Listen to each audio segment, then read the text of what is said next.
Stravo bracho, we are here for Alex the Hedgehog TV. As you can see, I'm here with Tumblr and he is currently screen sharing Gogeta Squadra. Because I need background gameplay and I also need to focus on what I'm saying, so I'm not playing right now, bro. It's Tom.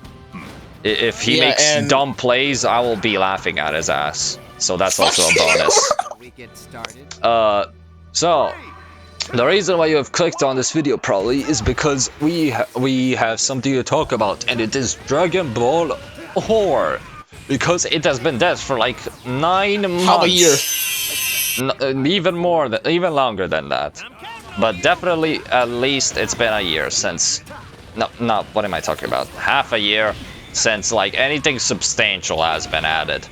Not including like Super Saiyan 2 and Dev moves for fucking if you have the in-depth game pass. Other than that, there's been almost nothing added to the game. And why is that? Well, we have recently gotten confirmation on why that is, and nice job getting that, Kai, Tom.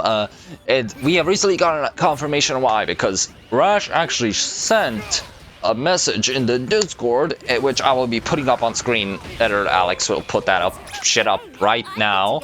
And the reason why this motherfucker has not been working on his game, well, there's multiple reasons. Not just because like of issues around the game. Okay, that stands against the point. The first and main reason on why the game has been getting 0 fucking updates all this time is because of shit coding. Now, you're probably wondering to yourself, well, wasn't Dragon Ball or Rework supposed to rework Legacy?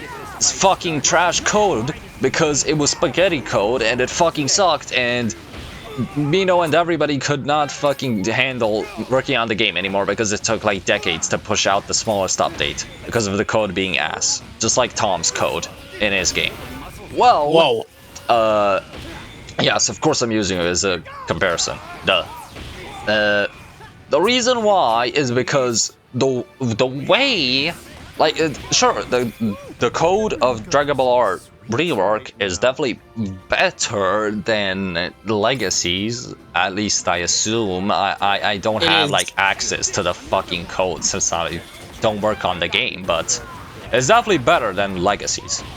Now the issue which stands is I'll be giving a bit of insight on how it was for me to record. So like when I was recording the game, right, when I was doing my couple of videos on it, the fucking FPS was unbearable, and the fucking lag, like, it was generally unbearable. There was a lot of like just lag, and at first I thought it was my PC kind of just fucking like shitting itself a bit, even though it's like not trash. But at first I just thought it was me, but apparently it's not. Apparently the game is just badly optimized with like its with how it lags. The reason why it lags is because it's badly optimized. There's no other way to say it. And now it's very important. Nice job, Tom. It's very important to say why does it lag. It isn't necessarily because of any assets or anything of the sort. Like, Mino isn't just chucking free models into his game, which lags his game. No, that's not the thing. It's because of specifically how the game is coded, and that's what he addresses in like the message he sent in whatever announcements channel, just telling it to everyone. Because basically, there's, as much as I understand, there's 2 ways that you can code like some bullshit that works with like players. You can code it server-sided and you can code it player-sided. Now, Tom got his ass raped. Now, how that works mainly is if you code something server-sided, the server takes the toll of rendering that bullshit to everything, which normally will slow down the server for everyone and make the FPS, the lag, worse, and the ping, which is definitely the biggest issue, because you don't want to be playing a fighting game on 300 ping. Just like how I don't want to play Squadron 300 ping because then I fucking suck trash, even though I'm like god at the game. But there's also the other way, which is definitely the better way to code your game, at least most of the parts of the game, which is client-sided. So it only loads on your side of your experience. Like, it only registers it on you when you're playing the game on your PC, which will definitely not mess up your FPS a lot, because it's definitely a lot better, because instead of it rendering on the server and like on 10 different players in the server, everybody on the server, it only renders it on you, which is of course a lot better. You can probably already see where this is going. Everything in Dragon Ball or now is fucking coded on the server. Tom lost another boss. R.I.P. And that's of course bad, because you don't want your game to have everything rendered on the server, because it will lag like hell, it will be crazy ping, and nobody will be having fun. And that's why the game right now is just mostly unbearable, and became mostly unbearable, even for me. And even you can even notice it, because when I was exporting my goddamn videos, that my PC was legit hitting over 80 degrees Celsius on that bullshit. Not Fahrenheit for you Americans, on Celsius. And I mean, bro, like, that's just not normal. Like, it usually hits lower than 70, but 80 is a bit too much, man. And I mean, that just explains it, like, by itself. The game has a lot of fucking performance issues, and of course, no matter how much you work on the game with your better code, it will still be a lot worse for the player base, and it's just working on a sinking ship. There's no point. And even though this motherfucker Ash already recoded his game once, he definitely has to do it again, all over again. So, best to say that we aren't getting that fucking... Bro, what was it? Like, they sent the kind of, like, progress chart on the fucking Discord server, bro, where they said they were, like, releasing Earthlings first, then Super Saiyan 2, and then fucking Bardock. What the fuck? Tom, oh, okay, yeah, you're cooked. Anyways. Yeah, I suppose we will not be getting any updates in 2026, bro. Unless Rash for, you know, summer really locks in. Do not expect anything Dragon Ball R, bro, this year. I'm not gonna lie. Tom, watch out, bro. Another thing of why the goddamn game hasn't been updating that much, that doesn't have to do with the game itself, is just like... I mean, the devs, they aren't working much. Let's be honest. It isn't just because of the game. Like, Rash, he's been working on, like... First he worked on... I don't know if I'm allowed to disclose this. I'm pretty sure I am. He was working on some fucking retro warfare game, which was like just a school project as much as I know, I think. And he made it like sound like it was actually going to be a game, and I was like, okay, sure. But no, apparently it isn't, because he abandoned it like also half a year ago. So that's awesome, I guess. Cool. And then he went to go work on fucking Tom, you know what I'm talking about. The Sonic. The shitty ass game. It's something like Forgotten Islands. Is it that? Yes, it is a name. It is a name. That is the name. Forgotten Islands. It is an outcome memories game, basically. And me personally, I do not know much about that game, because I do not like Asym games, and I do not interested myself in that stuff. So I don't know if that, like, how much he's working on that game, what kind of role he has in it. I just know that he works on it a fucking year. What do you mean? He started it, like, I don't know, half a year ago. And how big of a role does he have in it? Like, is he actually, like... I'd say, like, he's, like, halfway his main interest. Fuck this game. Yeah, so, take it from Tom, bro. Like, apparently he works on that game quite a bit. I think you guys are fucked. Yeah, absolutely. Yeah, because this game GG, Tom. I don't know, man. You did good. Anyways. What are you picking me for? I don't know, man. Tom, you should have done better, Tom. So, that's on Mino's side. Like, he's kind of been just working on, like, Project 1, then Project 2, then Project 3. And then, when it comes to, like, MJ Price, bro, he's just been, doing college, I think. I don't know, man. I don't know his fucking personal life, bro. All I know is he hasn't been working on the game either, bro. He started playing Danganronpa, bro. I think I fear for his mental state, too. And, then we got Zook, bro. He kind of like he posted some kind of animation that I think is related to Dragon Ball R, bro. But other than that, bro, I don't know, man. Like nobody's working on the fucking game right now, bro. I mean, nobody was working on the game for like 6 months, but now, as things stand, I think they're starting to work on some. I don't know. Either way, like you shouldn't expect an update at all to the normal game, because clearly they are making it sound like they are completely reworking the game again and again.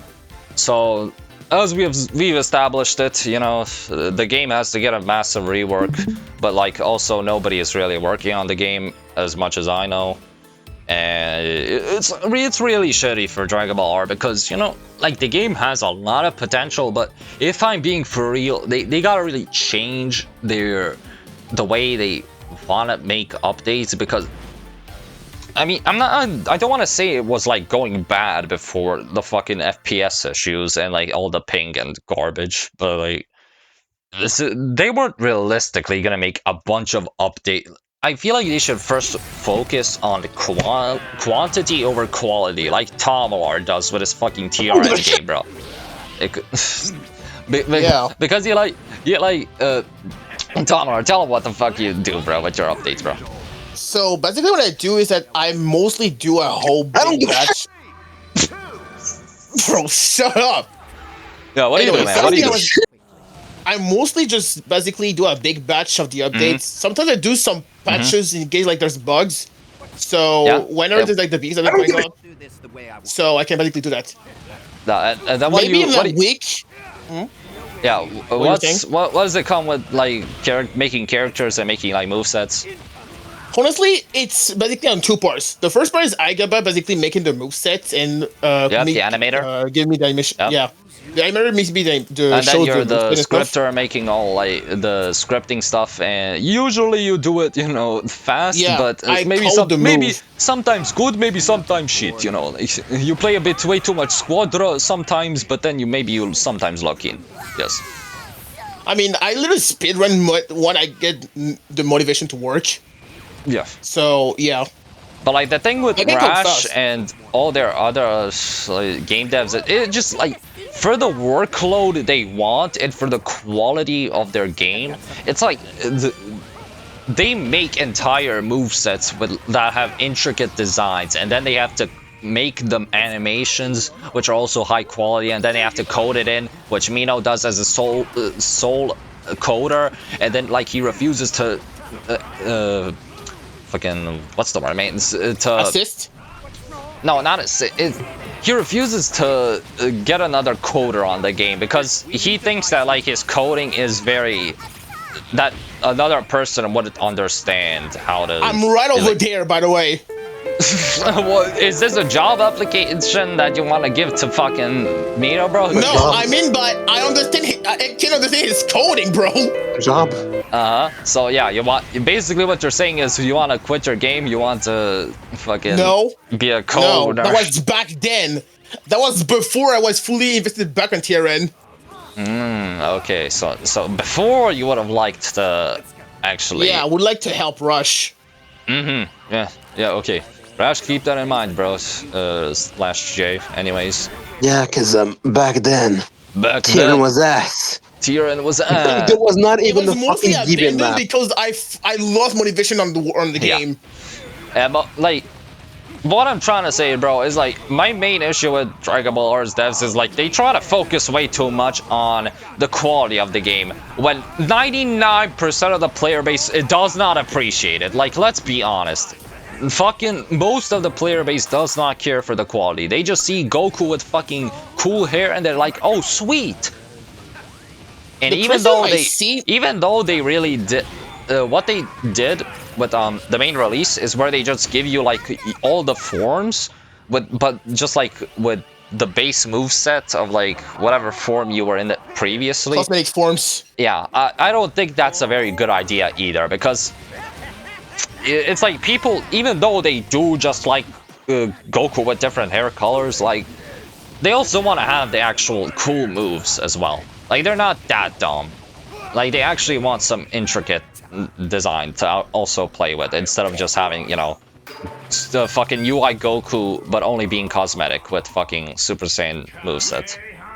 That is but like basically what I'm saying, what I am saying, man, they should just focus on quantity, bro, of update. Just what I think they should have done, even before all the FPS issues, they should have just focused on getting out a bunch of like hype movesets, and then just like with Legacy, they can rework some bullshit if they don't like how it works. Nice boss steal. They like how they don't. If they don't like a certain moveset, of course they can just rework it later. But I mean, the player base won't really care if it's like the moveset is trash, as long as the effects look good.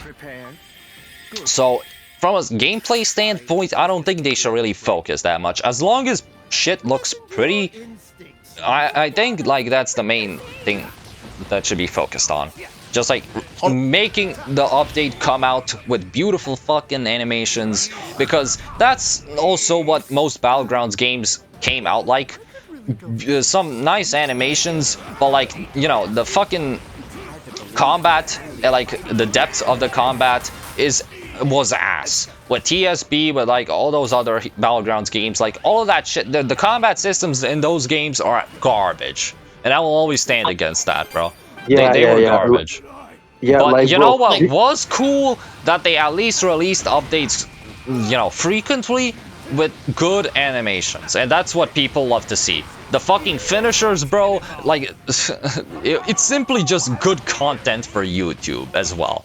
Like people just showing off the fucking finisher animations, the fucking ultimates, and people going like, wow, that's cool, and then just leaving the game to the fucking, like, the YouTubers. They just leave the game and then like wait for the next update with all the fucking cool finishers, the cool fucking animations. But like the player base stays, because they also like, you know, since they see those YouTube videos and are like, wow, this is pretty cool, I want to play the game, and then they play the game, and like that's the main audience. That's the main audience, because it's literally just kids who watch YouTube videos, say that's cool, and then, you know, play the game. But with Dragon Ball R, of course, you know, don't have that much bullshit like that. And so, you know, it's kind of like a turn-off for the main player base, which is just kids that don't care about the gameplay standpoint. They just want to see cool shit. But, you know, with Dragon Ball R, it's like we lived 20 years ago where Dragon Ball Super wasn't a thing. And that's not very profitable. It's kind of like if Dokkan didn't release any Dragon Ball Super characters and just released Super Saiyan 2 Gohans and fucking Super Saiyan Gokus. Obviously, the game would not be, you know, that popular, because, you know, those characters aren't that hype. Just like how only going in chronological order with Super Saiyan, Super Saiyan 2, Super Saiyan 3, people get fucking bored unless we get to like God forms and fucking UI and shit. So that's just how it be, bro. That's just how it be. As a game dev, you first, if you really want your game to stand out and like stay on the homepage a lot, I mean, first you gotta worry about like what the player base actually wants to see, and then you can work on what you actually love. Instead of, you know, okay, let's work on Earthlings the second the game comes out. Like, what's the fucking point, bro? Nobody wants that shit. Like, even for the memes, nobody wants to play as Yamcha, bro. The second, I would suggest something, actually. I would say that they should make a pipeline of what the fandom wants. Like, an example for me and iGaba, we have like a pipeline of specific content that we're gonna add throughout the next updates. So I think Rush should do something like that as well. Yeah, I think what would actually be, now that you mention it, I think what would be cool is if you do 2 updates that you schedule yourself. Like, you have the of course, since they were going with like Super Saiyan, then Super Saiyan 2, then Super Saiyan 3, what I think would be cool is if you first do release Super Saiyan 2, and then you ask the community what the next update should be, what character they want to see next. And then after you do that and release that character, then you release 2 more scheduled updates that you scheduled by yourself. And then you do another poll asking what they want to see next, and then so on and so forth. So like 2 updates of just like chronological order of what you want, and then what the community wants, because that would also strengthen community reception, and like they would feel like their words are heard, and when people feel like they are heard, they enjoy the game more. It just makes sense. It just makes sense, bro. It just makes sense. At least that's what I think, bro. I don't know, maybe I'm a retard, maybe everybody in this call is a retard, but that's what I think, bro. No. And holy shit. Good job, Tom. You got the win. Yay. Yes. Yay. So that's basically everything that I wanted to say, bro. I mean, now I'd be just yapping way too much. That's it. We actually did not see Tom make any incredibly stupid plays. Sad. I was really hoping that I would see something very funny. To my fellow Dragon Ball Orions, I will see you next time in 8 years. And now he's so late. You were so late. I'm actually going to skin you alive, you fucking... I'm ending the video. Goodbye.